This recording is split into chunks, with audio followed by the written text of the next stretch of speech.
open borders, shameful abandonment, disregard for human life, the prospect of more mandates and lockdowns, and the list goes on.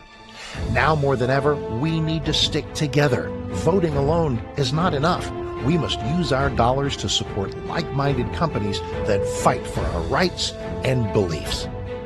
Patriot Mobile is America's only Christian conservative wireless provider who shares your values. Last year, we gave more than $500,000 to conservative causes. With your support, we'll give more than $1.5 million this year. It's time to band together and support companies that truly love America and fight for our freedoms. Will you join us?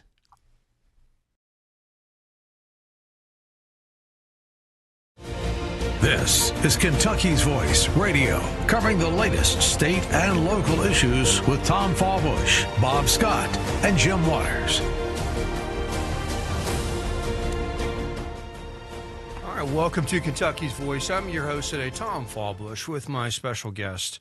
Not special. I guess they're special. My regular guest hosts, but they're special to me. Debbie Robbins. Debbie Robbins. I'll take the special part. Yes, there we go. She is special. So is Bob. Bob Scott is on with us as well. And so, guys, Kentucky has this odd way of being in the spotlight, in the political spotlight.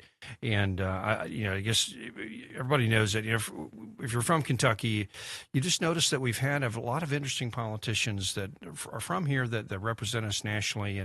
And of course, that translates into very interesting races for those districts and offices. And so right now we're dealing with two very interesting races. We want to kind of handicap that a bit today and kind of talk through what's going on, of course, with the Massey-Gowran race and also with Cameron and Barr. And so, but Debbie and Bob, Kentucky's had this kind of unique. We've had Rand Paul, right? So he's kind of this nationally well-known senator. Not many people around the U.S. can maybe name 5 or 6 senators, but if you could name, Rand Paul would be probably in the top 5 when people are just talking about senators they know. And when it comes, and same with Mitch McConnell, right? Because Mitch McConnell has been the leader for so long, and now, of course, he's not the leader now, but still, people know who he is, and so we've had a pretty prominent congressional delegation from Kentucky for quite a while, and then of course, Thomas Massey. He's one of these very well-known, congressmen that very well spoken, knows very articulate. He's good on television. He's MIT grad. Very, very interesting guy, and libertarian, kind of lines up with the libertarian streak, much like Paul. And so, Mr. Producer, if you can drop your audio back there, if you don't mind. Yeah, thank you. And so, so it's just interesting. We have this, and so now we have this race where they're trying to unseat Massey, and so and we had him on the show yesterday. We had Thomas Massey on the show. Now you were here the whole time, and me and Debbie were sitting in the background. We weren't going to. We were being very good. We weren't going to engage. You all were because I'll say it. I'm kind of a Massey skeptic. I'd be okay if he won, but I'm kind of skeptical. I've got some concerns. Debbie, ditto. You're definitely more of a skeptic than I am, and then of course, Bob, you're a little more partisan for Massey. So it's going to be. I wanted just to talk about that, discussion yesterday, and kind of just, and also we have some interesting stuff that's popped up today. But anyway, I'm going to pull up some videos. You guys talk real quick. Yeah. What do you think of that interview yesterday? I thought he did a great job. He did a great and of course it was a very softball interview, but he's a nice guy. But for me, I just still have issues. The Israel thing. The guy defending him yesterday was saying that Israel does bad things. Yeah. Well, so does America. Yeah. But that has not. Israel is our ally. Biblically, they must be our allies. Yeah. And there's no question about that. And the other thing was, because we're a Christian conservative talk show, I was troubled that the guy said, well, he's very faithful to his wife, faithful to his family. But he didn't say he's a faithful Christian. Yeah. So that bugged me. That may not be the case. Yeah. But I just feel like from the core, from the inside out, you have to be able to, for our audience, that has to be a core thing. Yeah, Bob, I'll channel my inner Massey here, and I'll defend him for a second. I'll say that. Well, I've got a minute left. But he'll still say that. Well, it's not that I'm anti-Israel. It's just I'm anti-foreign governments having that much influence over our politics. And AIPAC has an undue influence for the size of country Slightly. they are, and all that. And so what that would be his response. I know, but I what- disagree. I respectfully disagree. Okay, Shocking. there we go. What's that, Bob? No, I just said shocking that she would disagree. That's the beauty of our show. That's what makes it so special. And the Right, debate 30 goes on. Agree. Yeah, Mr. Producer, 20 seconds. Pull this up on the screen real quick as we're going out, if we can. And I want to show we've got this poll we're going to talk about next. It looks like Gowrain is up according to this poll. So Don't believe it. Let's unpack this. Is it true or not? We'll be right back. Ed Gowrain, Thomas Massey, Kentucky's Voice.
Now, back to Kentucky's Voice Radio, online at kyvoice.org.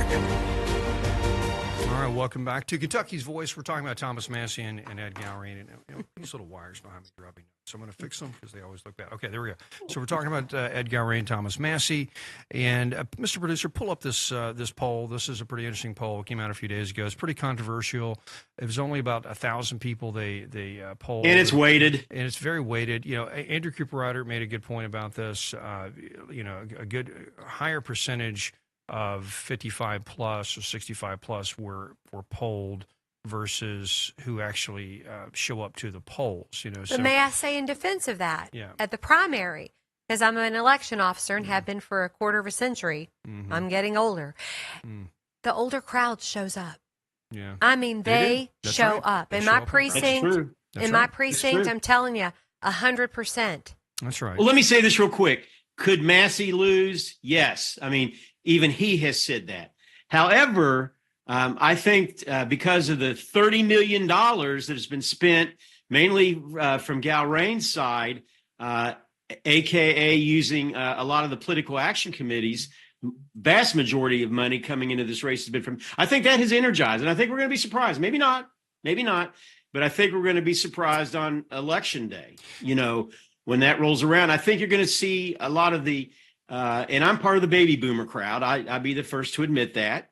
And baby boomers overwhelmingly right now, from a polling standpoint, are going for Ed. However, there are a few of us, that are going in the other direction. Regardless, I'm just so satisfied and so happy that we live in a country that's free, where we can have the ability to vote and express our opinions. And whoever comes out on top, that's who, in all likelihood, I'm going to support. It's that simple. Yeah, and Ed Gowrain has been accused of kind of hiding in the shadows, not being willing to Slightly. debate, not out there. But I think he's trying to respond to that. He's yesterday he had a press conference. He had a press conference at He has to do Purnell's. something. Al Purnell in front of Okay. the sausage Yeah. maker out there in Shelbyville, right? So I've got a little clip I want to play of him, just a bit of his press conference. So, Mr. Producer, I'm going to play this.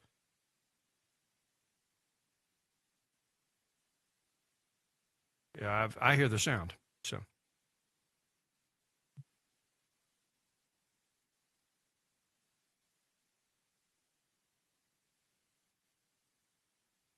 Okay, well, I'm going to stop it. If you all hear that, I hear the audio. I can hear it. Yeah, I hear the audio. So I don't know. Maybe it's not going over the air, but Mr. Producer, I'll recue it if you don't think it's working, but we were hearing the audio on an earpiece. But anyway, he was there. He's basically saying that I'm here, and he had this really interesting quote. I wish I could play it.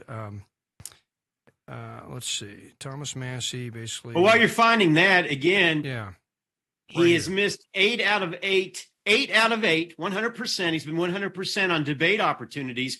He will not come out and go one-on-one. Like in my mind, a real man, a real genuine candidate will do. And he's been hiding, in the basement. Yeah. And I think he's doing these kind of things now because he knows he's he hurting and people are pushing back. That's right. Yeah, and you should get out there. And we made this point yesterday. If Massey wins, and a lot of it is going to be because we just don't have a quality candidate opposing him. I mean, I think Gowring has not shown that he's a very good campaigner. And especially when you come to these these grassroots kind of moments where he's in front of voters. It's just some of the video that has come out of him being confronted about, hey, why don't you debate Massey? It's just the responses are kind of flat, or they're kind of embarrassing, and you kind of feel just very, very awkward. And so, that's a tough. It's tough. So I just wish if you were a Gowring supporter, you would hope that he would perform better. But anyway, bottom line, it's very difficult to be a candidate.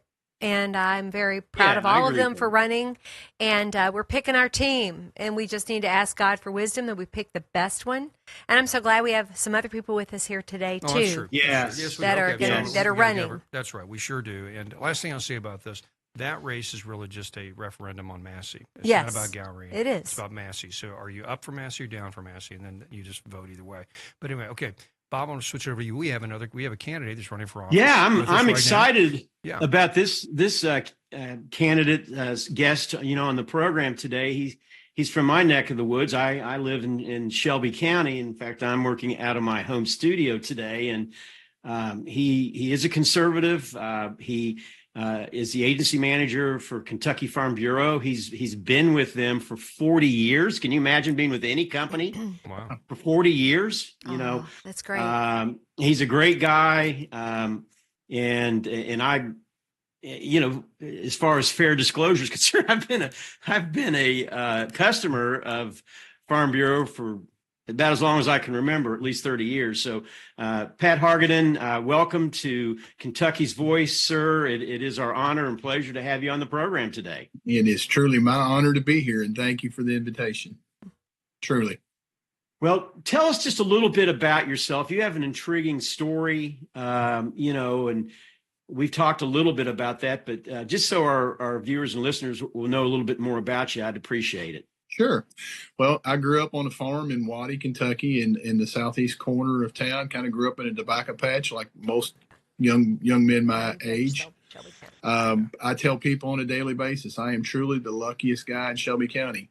Son of a union line worker, the oldest of 7 kids. To be where I'm at today at age 64 is truly a blessing. A lot of God's goodwill and a little hard work and maybe being a little bit stubborn has given me so many blessings and so many gifts. And that's one of the reasons I kind of got inspired to run for county judge. My good friend, our current county judge, Dan Eisen, decided a year and a half or so ago that he wasn't going to seek another term, that he was going to step down. And he asked me, did I have interest? And there's a couple of benchmarks in my life. The 40 years at Kentucky Farm Bureau was kind of a benchmark that I wanted to get done. It was an opportunity. And at my age, I thought, if I don't do it now, I may never get a chance to do it. And I truly believe that God guides us and tells us what he wants to do. I think he whispers in your ear sometime and you have to kind of listen. And we don't always listen, but he does. And we don't always listen, but I think you have to pray about it a lot. And it just felt right. And it's felt right ever since day one. And I tell you, it's been if you've never run a campaign, it's a tough job because you've got to reach out and touch a lot of people, and you got to be honest, and you got to be sincere, and you got to tell them why you want this job. And Pat, it's been interesting. Pat, Yes, sir. Bob may have said this. Maybe I missed it. But what office are you running for in Shelby County? Shelby County Judge Executive. Judge Executive. Okay, so that basically runs the county, right? It's yes, kind sir. of running the county. That's correct. Okay, very good. Yes. That's a big job. So what are the big issues that that you're facing there that you feel like you can make a difference in? Well, I mean, obviously the big issue in Shelby County is growth. I mean, we're right outside Louisville. We have a major interstate splitting the county. Obviously, a lot of folks have moved here. There's two different sentiments. Some people want to shut it down completely. Other people, want to continue to grow at some level. We need to find that sweet spot. And the one thing about Shelby County that I've always thought was the best thing about us is we've had great leadership. And, in fact, you are endorsed. And this is a big deal, especially when you get into the counties. You're endorsed by Sheriff Mark Moore. You've been endorsed by Adia Wirshner and Kentucky Right to Life. Yes. The Agriculture Commissioner, Jonathan Shell, has endorsed you. So you are known. I mean, you're known on a statewide basis. And you're absolutely right about Shelby County being really and truly, it's one of the fastest growing counties in the state.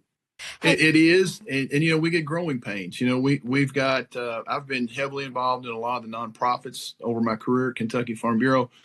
One of the things that I'm concerned about, and it doesn't seem to be an issue with a lot of people, but it concerns me that we have no affordable housing in Shelby County. And, we can't leave those other people behind. And, that I think that's part of our job as Christians is that we don't leave anybody behind. And we've got to talk about that. And, there's that sentiment, oh, I don't want that type of housing. Well, we've got to let everybody have their opportunity to live the American dream, to own their own home.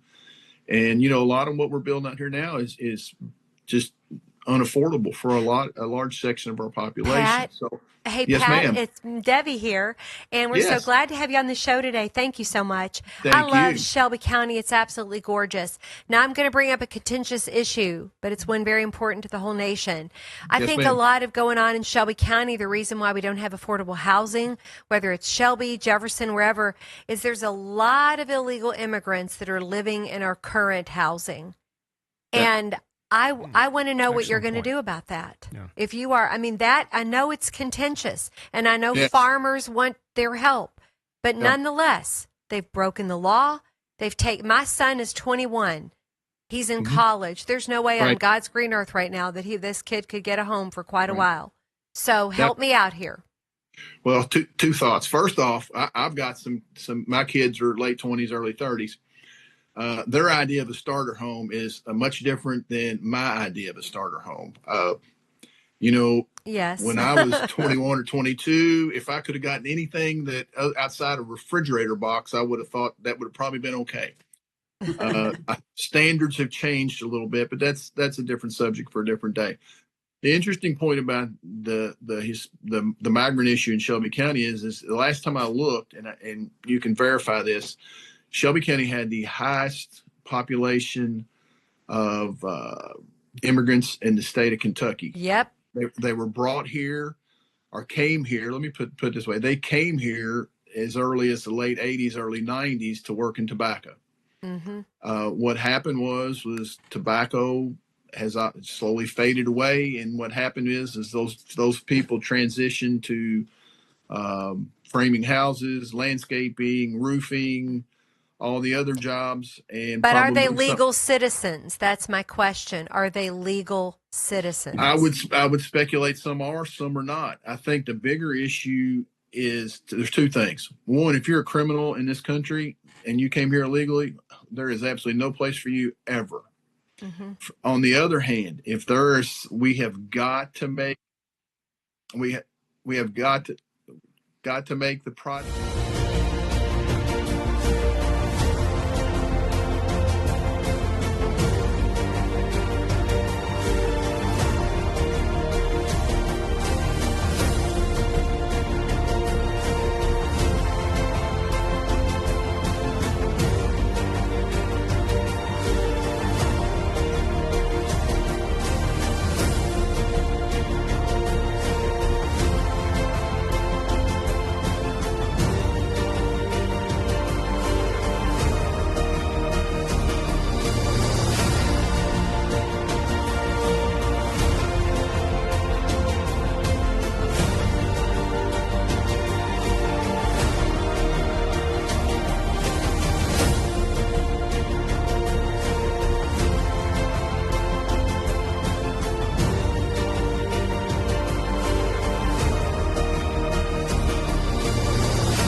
Now, back to Kentucky's Voice Radio, online at kyvoice.org. Welcome back to Kentucky's Voice. You know, one of the interesting things about Kentucky is we have a really strong county leadership. You know, Kentucky has one of the largest numbers of counties in any state in the country. It's just something very unique about Kentucky. We just really like our counties, and that's good because that means you get local government close to home. And so, and in our counties, it's usually the judge executive that is kind of the head of the county and kind of runs things. So we have a privilege of talking to a candidate running for judge executive in Shelby County, which is a very big, suburban county in Louisville. They're very big, what they call an exurb. You know, it's a Shelbyville and then the surrounding neighborhood. And a huge agricultural county too. Yes. Horse farms, all that, and so we have Pat Hargadon, who's running for judge executive, on the line with us, and Pat, and thanks for sticking with us to the next segment here. But yeah, we were talking about the immigration issue. You know, Shelby County. If you've been out there at all, you do get a sense that hey, there are a lot of Hispanics out here. Or what is this about? Is it about the horse farms? You gave a good background of why that happened. Yeah, and let me throw this in real quick. I think the Hispanic population is somewhere around 10%. Yeah, that's right. Mm-hmm. That's right. And my thing is, I don't mind immigration. I want legal immigration, right. Yeah, exactly. Period. And so I want to know, because I saw it. I saw it happening because I live in eastern Jefferson County. We travel there a lot. And I don't like illegal immigration. So and I think that's what's taking our housing. So I'm going to throw it back to him. I want to hear it Mr. Pat says. Okay. So I'm not sure where we got cut off, but let me say this. First off, again, if somebody's got criminal activity, if they've got felonies, if they've got things that make them undesirable for our society, just like any one of us, they need to go back. No question. Doesn't matter if it's Mexico, Asia, wherever, they need to go back. We don't need that here. About 20 years ago, my wife and I actually went through the process with a young man from Mexico. I actually went through Catholic Charities. It took about 2 years to get him legalized. The process was terrible. It's changed since then. I've actually got some gentlemen that I'm trying to help now, because as a Christian, I need to do what I can to help people who have been here, who have worked all their lives, who have children here, get their papers. And I can tell you that I've spent a pretty considerable amount of money with some attorneys, but we've made the process to where it's almost impossible or it's difficult. I agree they came here illegally, but I also have concerns that if we ship every one of them back in Shelby County, there will be nobody putting roofs on houses, or be nobody framing houses, or be nobody working on farms, and especially the horse farms and the cattle operations, what few tobacco operations are left. So it's a sticky wicket. We've got to talk about these things. The other issue is as a Christian, I can't send somebody back into a known poverty situation where children are not going to be taken care of. So again, it's one of those things, we got to talk about this, and we can't just have one answer for everybody, but we need to talk about it, because I see both sides of the coin. I know. I want to continue talking about it, because we have children in our own country that have poverty. That Absolutely. we have a lot of single mothers here. We have a lot of our own moral issues. As a Christian, I fully understand that. But Mexico is not a bad place to live. And to go back home to your home country.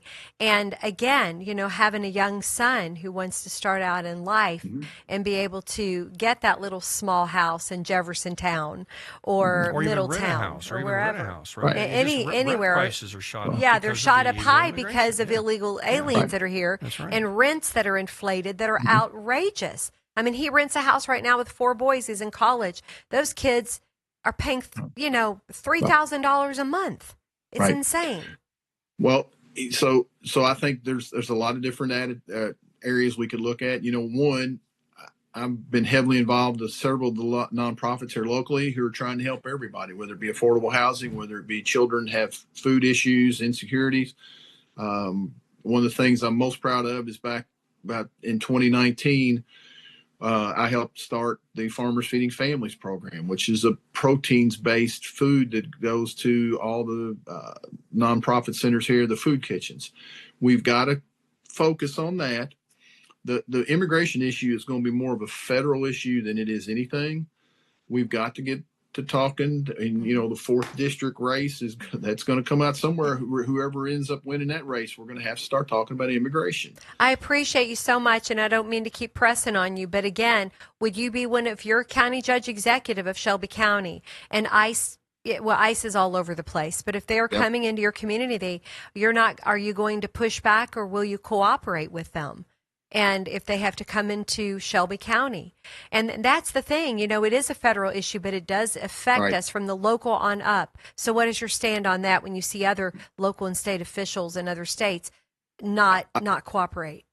So ICE has been in Shelbyville a few times. I've been told. I haven't heard a lot about it. I think I would want to have to, I really can't say, well, that's a tough one. I need to think about that one, but I just don't think you can come in and cart off thousands of people in Shelby County. It's going to be a bad look for everybody. I agree that it's a problem, but you can't just bring in paddy wagons and haul off thousands of people, because you're going to create more problems with the kids that are legal U.S. citizens. Who's going to feed them? Who's going to take care of them? I don't think there's a one-size-fits-all answer for this thing. I know it's a tough issue. It's very tough. But, we have to go back to the rule of law. And, we are Christians, but it is the rule of law. And, I completely agree. And it is tough. And I don't think ICE is going to run in there and just start pulling families apart. They'll come in after the criminals, the bad guys first. And if you have a family attached to you, I'm sorry.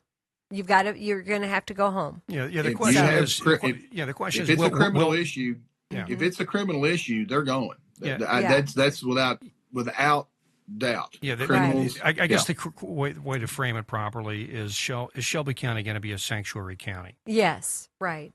No. Okay. I don't think it's not. I don't think it is. Okay. Well, that means you would cooperate with ICE when they come in. That's a good answer. It's not going to be. If you have someone in jail that's been arrested for something and they're illegal, ICE comes in and say, we want them. Shelbyville's going to, or Shelby County's going to say, take them. Please don't let them back out. Okay, so don't let them back out to kill somebody. We don't want them stressing our system. No, that's right. Absolutely not. That's right. Okay. Well, Pat, we only have a couple more minutes to go in the segment, and we ran down that rabbit hole pretty good. And as a great answer. What are some of the other critical things, just real quick, that you're hoping to get done, if you get elected as the county judge? Well, one of the things we need to do is we need to make sure that we have a good relationship with both the mayors of Simpsonville and Shelbyville here in Shelby County. I've already working on that. I told them, both of those guys, and they're both up for re-election, that whenever the dust settles, I want to have a stronger relationship with both those guys. I've also talked to the county judges in Spencer, Henry, and Franklin County, and I said, you know what, we're a regional economy. We've got a lot of things that we share, and we need to start talking about employees, who live in other counties that come here to work, or our employees that come from Shelbyville to work.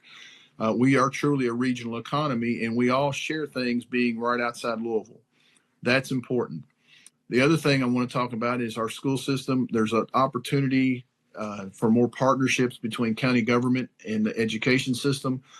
One of the things I've already talked to the school superintendent about is I'd really like to start some sort of a junior fiscal court, to where we get our brightest and our best and get them engaged in local government. At the end of the day, my biggest hope is that every kid who walks out of Martha Lane Collins High School or Shelby County High School, whether they go to the military, whether they go to a trade school, or whether they go to college, that they have the same opportunity that I did to come back home, be successful, raise a family, and be a part of this wonderful community we've got. There is no place in this country better to live than Shelby County, Kentucky. And I truly believe that with all my heart. And that's what I want to get done. And it's going to take some work. But, I've always been a consensus person and a dot connector, and everything in life revolves around relationships. And I'm looking forward to fostering some relationships and building on some ones that I've had for a long time. Good deal. Well, Pat, listen, thanks for being on the show. And we need strong conservative leaders at local government. And so we're glad you're running, and thanks for doing that, and appreciate your responses on on that immigration issue. Yes. It's a hot button for us. So I feel like y'all loaded me up for that one. That was a good one. Well, it helps us all think through it. Okay, well, hey, we'll be right back. We have another candidate running for office in this next segment. We'll be right back.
Now, back to Kentucky's Voice Radio, online at kyvoice.org.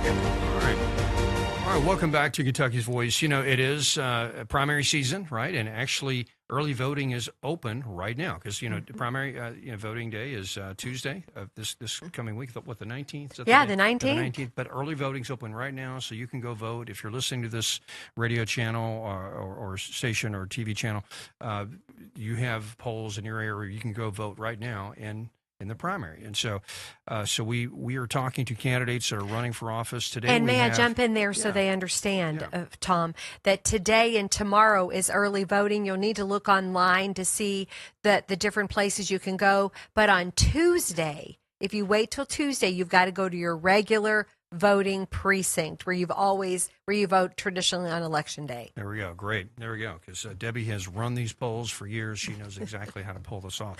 So, okay, so we have a local race in J-Town. Mr. Producer, the audio is still popping in my ear. Yeah, sorry.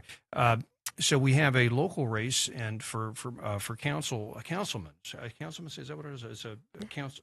City council. Council person. Okay. Yeah. Okay. So Jeffersontown has a council, a city council, and people have to run for that, obviously. And so we have several candidates running for council person or councilman in Jeffersontown. And so, do I get to brag on her? Yeah, you do. Go ahead and introduce her.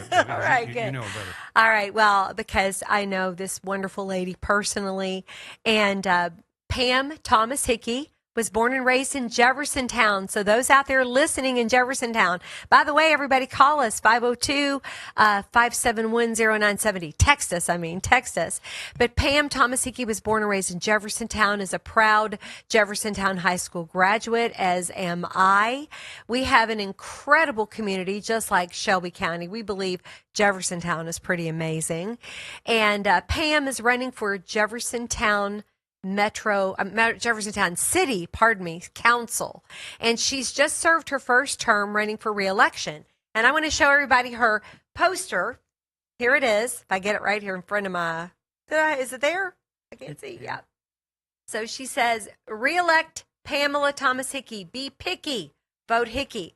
And believe me, you want to be picky because Pam is phenomenal. She's a great representative, loves our community, loves our people. And we're glad she's here today. So, Pam, you're number 2 on the ballot, right? I am. All right. Well, tell them a little more about yourself and why you're running again. Why? Well, I appreciate the opportunity to come on and talk about myself. Actually, Debbie, this is my second term. Oh, it on is. council, I'm sorry. yes. Okay, Okay. great. And hopefully going into my third term. Yay. Okay. Great. As you said, I was born and raised, lived in Jeffersontown most all my life. Mm-hmm. I've gone away a few times, but it always draws me back. It's my old Kentucky home. Yes. I have 3 sons and many grandchildren, blended families. Yes. I love being on the council, and actually, when I first thought about running, it was kind of on a whim. I didn't really know what to expect. I didn't know anything about how the city runs, but I started attending all the council meetings like the first year before I was elected, and it got to be very, very interesting for me. I just love the people in our town. It's a small, population 30,000. Yeah. Right. But don't we, though, have the biggest or one of the biggest industrial parks, though, in the country? Oh, we do. Yeah, yeah. Absolutely. It we really, do. punches above its weight because of that. You have such a huge tax base because of the industrial park, and trust me, I know I pay taxes in the industrial park, so I know so the city has just great amenities. You have a lot of resources, so it does impact the city of Louisville, way beyond just say a smaller little Class C city in the suburbs. Absolutely. And so, these are nonpartisan races, right? Yes. So, okay. But would you consider yourself a conservative or moderate or liberal, or how would you kind of put yourself I'm on conservative. the conservative? Okay, there you go. Because a lot of people want to kind of know your general worldview as well. So, what are some of the big issues that J-Town's dealing with that you feel like that need some fixing right now? Well, that you could help with? some of the big issues are, of course, I'm sure, as most people know, and this was before, it was in the previous administration, we broke ground on 2 major projects. One was our police station, Yeah. which I feel was definitely needed. A lot of people felt like that we should have remodeled the police station there was the old skating rink, Debbie. If you Yes, I that. remember. That's right. Yeah. And it just needed too much work. It was, it was just not a good thing. So Right. the police station was definitely needed. Of course, as most projects go, it was over budget. Mhm. And then also started at that very same time was our amphitheater. Yeah. And it I has drive by it every day. It's beautiful. been Yeah. 4 years Mhm. in the making, and it's had a lot of issues. And it has gone, of course, way over budget. So that has really stretched our reserves. Yeah. That's one thing that if I'm elected, I would like to try to concentrate on is trying to build our reserves back. Okay. Cut back on where we can in our spending and try to build our reserve because you never know we had 2 major things happen to us in the last year. And one of them was we had all that heavy rain back in the fall of last year. Yeah. And you probably know if you're in an industrial park, it tore up one of our major roadways. Wiped out some bridges. Yeah. Yeah. Yeah. And sure it did. took, that was a major thoroughfare through Absolutely. there. Yeah. And It changed me having my little travel patterns for sure. Absolutely. Right there in Electron Drive, I think. Yeah. it was on Plant side. Plant side. Plant side. Okay, that's right. Yeah. Right. So Okay. that was one thing, and then we had a tornado in the park, Yeah, Yes. that's right. Yeah. Went right by our building. Yeah. right? Yeah. And that kind of stuff, it just really, Yeah. So we have to start thinking more about Fiscal responsibility, saving for rainy days. we Literally, need to literally try to rainy build days. up our rainy day fund, Yeah, and that's that's a real issue with me. Well, I can say this: J-Town Police are one of the best police forces in this city. Absolutely. Definitely. Hats off to those guys. I've dealt with them quite a bit. And they're Absolutely. awesome. Dealt with them in a positive way, not a negative. So, just in Yeah. case somebody want to know. Yeah, sure, Tom. That's right. Yeah, I've called them, in other words. I say, hey, I need your help. So anyway, but I have a text question that came in Go ahead. Yeah. for Pam. They want to know, one of our listeners want to know, what will you do to reinstate the youth center? Oh, the youth center. J-Town Okay. Youth Center, yeah.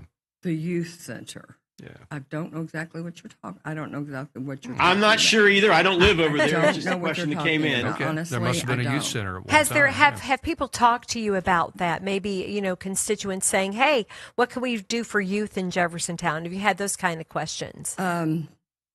We have a lot of things for the youth in Jeffersontown. We have a marvelous park. Yes, Sure we you're do. very well aware of our Oh, yeah. veterans The baseball park. park back there. We and have all a that. Yeah. great baseball park. Yeah. Our Veterans Park has a lovely playground.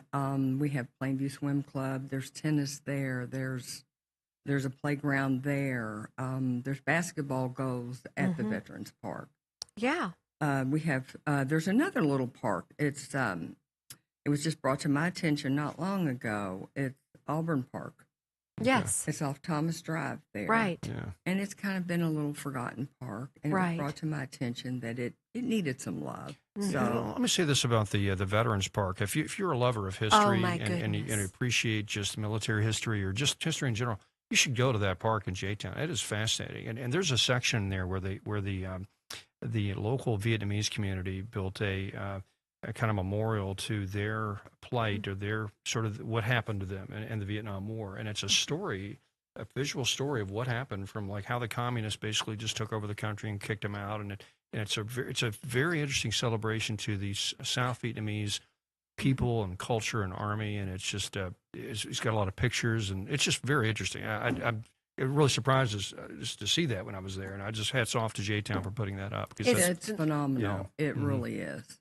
And Yeah. we are having the Memorial Day celebration on the 25th. oh really I'll be there. I'm going to There. sing the national Are anthem. you singing? I'm I was honored hoping- to I be was there. I hoping you can't would. wait. And anybody Love that it. has not been there and seen that, it is Yeah. something to see. It That's really right. is. If you like military, like weaponry and Yes. stuff too, it's great. They have tanks and helicopters. Really cool. Yes, they It's do. Really cool. Now listen.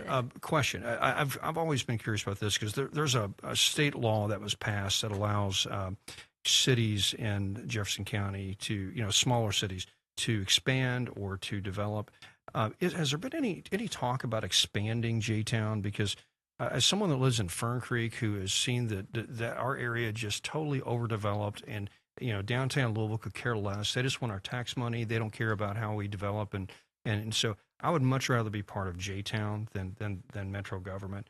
Has there been any talk of that about like expanding J-Town to absorbing some other communities? Well, that is, again, another thing with me. I would like to carefully consider annexation. Mm-hmm. We need to sew up what's within our city in Jeffersontown. Mm-hmm. And I think before we expand, we need to look at what is within our city that is still not annexed. And we do have streets. Yeah, you'd be surprised, Tom. There's just little pieces of J-Town, but Yeah. we think they're J-Town, They're and they not. should be, but they're not. Yeah. So, but I agree. Pam, you Yeah. got to let us in. Come on, let us in. You're having all the fun over there. Let us in. Come on. And with that, Yeah. with annexation, you have to consider, the cost involved Mm-hmm. because, more police, Yeah. public Better police. Okay. Let me say better More police. police, We actually have police that fire, show up. We actually have works. police. Yeah. So, there's public works. Yeah. I'll take it. There's a lot to be considered for the cost for the city. All right. Because honestly, everybody is griping, of course now it's election, but everybody is griping about taxes in Jeffersontown. Yeah. Taxes in Jeffersontown are cheap. They're 10.2 cents on 100. Yeah. And they don't even cover garbage pickup. Mm. Our garbage pickup is $3 million a year. Wow. All So, right. Well, So J-Town has it pretty easy. Then. yes, yes. Well, I And do know you're out in the community all the time. People love you because you show up at everything. And now, where are you again on the ballot? I'm number 2 on the ballot. She's number 2. Number So 2. you've got to be picky, everyone. Pamela Thomas Hickey. Yeah. Hold up 2, Pam. We're doing it together. Let's do number it. 2. 2. So 19 candidates, Yes. and the only 3 are chosen? Yes. Wow, that's fascinating. Okay, all right. So that's great. So No, no- 19. We're going to eliminate 3. We're going to eliminate three. eliminate Okay, three. But got in the it. fall, it'll be the top 7, The top correct? 8. Oh, I top see. 8. Top I'm eight. sorry, top Okay, 8. got it. So right now, we need to get you into the fall on the fall So ballot. it's like the semifinals. Yeah. I get it. Yeah. And actually, there's only one open seat, if I may. I see. We Okay. have one person that is Okay. not rerunning. Well, great. Well, stick around with us. We have another segment here, Alrighty. and we have Pam with Jeffersontown City Council. She is running for re-election. Re-election, right? I think Yes. that's right. Okay, Yes. great. Okay, we'll be right back here in Kentucky's Voice, talking local races, local politics. It's primary season. Polls are open. Early voting polls are open. Go vote.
Now, back to Kentucky's Voice Radio, online at kyvoice.org. All right, welcome back to Kentucky's Voice. And just a reminder, early voting is going on right now. The polls are open, so that you have surely an early voting polling place in your neighborhood. So look that up. Go online. There's some maps that will show you where to go.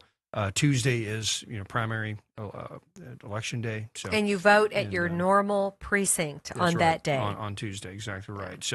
So, and we have just a lot of very important races going on in Kentucky that you should be aware of if you're not already. I'm sure you are if you've watched the show or familiar with politics in the state. Of course, Daniel Cameron and Andy Barr, who's going to replace Mitch McConnell, and it's safe to say that whoever wins this primary will probably be the senator from the state. Obviously, you still have a general election you have to go through, but generally it's a red state. So hopefully, the Republican candidate will push through that. Whatever Democrat challenger that's going to emerge. Looks like it's either going to be McGrath or Booker is what they're looking at. Those seem to be the two strongest candidates. Of course, but I think it's kind of crazy. I mean, it's good, but we have 10 candidates on the Senate for the Republican side, 10 candidates listed. That's true. And Yeah, if you're a Daniel exactly. Cameron fan, he's number 3 on there. That's right. And Andy's on the bottom. He's the last That's one. right. We have some others. We have a lot of Ferris supporters that watch the program, listen to the program. So we want to give a shout out to Ferris. He's been a great candidate. Just hasn't really gotten enough traction to make a leading candidate, but he's certainly well liked. And so that's an important race. Cameron is out there really burning the shoe leather. I mean, he's out there all over the state trying to make this happen. Barnstorming, and that's what you're going to have to do because he doesn't have the money or the support from the national machine. But he's very much a grassroots player. And the fact that he's actually won statewide, I think that's going to Three give him times. 3 times. That's going to give him an advantage. Bob, what do you think? I think that'll give him an advantage on the ballot if just people are, maybe there's a lot of low information voters that just show up and they just look at who are these people? Barr, Cameron. I remember voting for him. I'll vote for him again.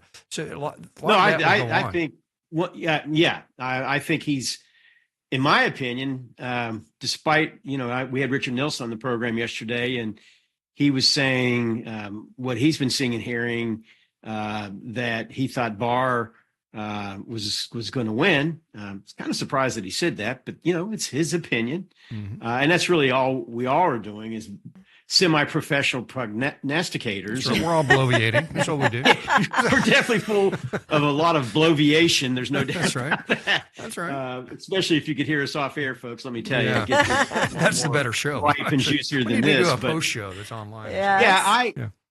I think that's it in a nutshell. He has won statewide races and is well known.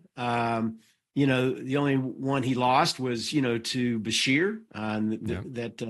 There's a lot of reasons why that happened, which we don't have enough time to talk about that right now. No. But in my mind, I give Cameron a slight edge. Yeah. I do too. And I think he's barnstorming the state right now, everybody. And tonight, I just want to let you know, because I came across my text this morning. If you live in J-Town, Middletown area, anywhere, he's going to be at the historic Middletown Inn tonight at 6:30. Oh, cool. 6:30 to 8. So his Kentucky First tour. And I heard him Tuesday night at the Republican Executive Committee meeting. He's just such truly an authentic, wonderful young man. Yeah. Bottom line, There we go. it was a great attorney general, very courageous. And to me, again, I've said it a dozen times to you all, but anybody who can let people stand on their lawn threatening to kill them and burn their house down and still stand and do what was right, he gets my vote. Yeah, that's true. Yeah, he's got a lot Gets of my courage. vote. Yeah, And not that the other man is not a wonderful right. person. That is not That's right. it. Because, some Barr has a lot of support as well. Of course, the president supports him, and I tend to line up with But the president also supports Daniel. That's right. Exactly. He does, And he has in really. the past, but in this race, I think he's picked Barr. Well, He we just talked picked about wrong. that before. Katie He Britt, picked wrong. That's what she Katie said. Britt, the current, senator from Alabama. Guess what? Trump endorsed her opponent Yeah. when she initially ran, and she won in a landslide. Well, also, guess what? She's become one of Trump's biggest fans and supporters, and Right. and conversely, Trump has become one of her biggest fans. Yeah. So. That's right. Just because there's a Trump endorsement out there, that's great. We've all supported the president, all three of us. We Yeah. all voted for him every time he's run. But you don't have to necessarily line up and agree with his picks, because we're the ones that are living and in the state, just like the people of Alabama did, that have to make the decision on who's going to be the best person to represent them. And they did. Alabama clearly spoke, and I'm cautiously optimistic that Kentucky's going to speak too. They are too, Daniel. Yeah. I'm speaking for them from my lips to God's ears, right? No, can Yeah, I do that? that's But a let good me point. ask the Yeah. councilwoman Yeah, over what there, was as a her point? candidate, you're running. What's it like when you hear people even bantering and talking about you and other candidates? Is it weird? Is it hard to deal with? It's very weird. It's very hard. That I think that's the worst part of this, is having to listen to people and the accusations that they don't even know anything about. They don't know you as a person, and they're accusing you of things that you don't do. And they're saying a lot of things about people on there. They're saying that a lot of the candidates don't know anything. They don't know anything about budgets. They don't know anything about business. Well, they don't know me. I worked in the printing industry for 23 years. I As a was in manager. management, and I had to stick to a budget. So I do know. Did I know a lot when I came on the council? No. I mean, and I'm still learning, and it's been. And 40 Pam, years. you're the kind of person that I admire. Yes. That has the guts to step up and run for public office, because once you do that, you immediately become a target. Right. By whoever that's out there, whoever the expert is that decides they're going to want to throw darts your way. And are you perfect? Have you always made the right call? No, but guess what? None of us have. That's you right. know, the bottom line is to get in there, do the best you can to represent the people that elected you to that office. So I want to applaud you for that. Yeah, it's easy to quarterback from the couch, but the person in the ring actually doing the fighting, and that person just gives you, even if they're somebody ideologically you're against, you still got to respect them for just stepping up and doing it. Just from a personal courage standpoint, it takes a lot just to put yourself out there. And but if you support them ideologically, you definitely want to support them. And so can I make this one point real quick about what Bob said earlier, and I think that he's spot on. And he said that with Trump, he will still if he has endorsed your opponent and you still win, he's not going to he doesn't hate you. He's going to turn around and support you. Except for Thomas. Look at his cabinet. Except for Thomas Massey. You're right. Okay? His cabinet. That's one guy. You cover my Little punchline Marco. there. I'm pretty sure that won't be one, but his cabinet is all people that he's had. Little Marco. That's exactly right. His cabinet. Little exactly Marco, right. and but you may have missed what I said. All of them. You may have missed what I said. Except for Thomas Massey. That's somebody he does hate, and so he's not going to turn around and go, "Oh, Massey won. Okay, we're best buddies now." Yeah. I think that bridge has been crossed, but. I Anyway. need to remind our voters and our people, because I'm an election officer. It's like going ding, ding, ding. I want to remind you, the mayoral race and the Metro Council races, they're nonpartisan now. So you've got to know who you're voting for. That's right. The name. So Lonnie Joseph, we support him. Right. Nancy Lynn Walters. And I forget the other person right now, the other of the 3 districts that are up. And there are several candidates on the Republican side for mayor.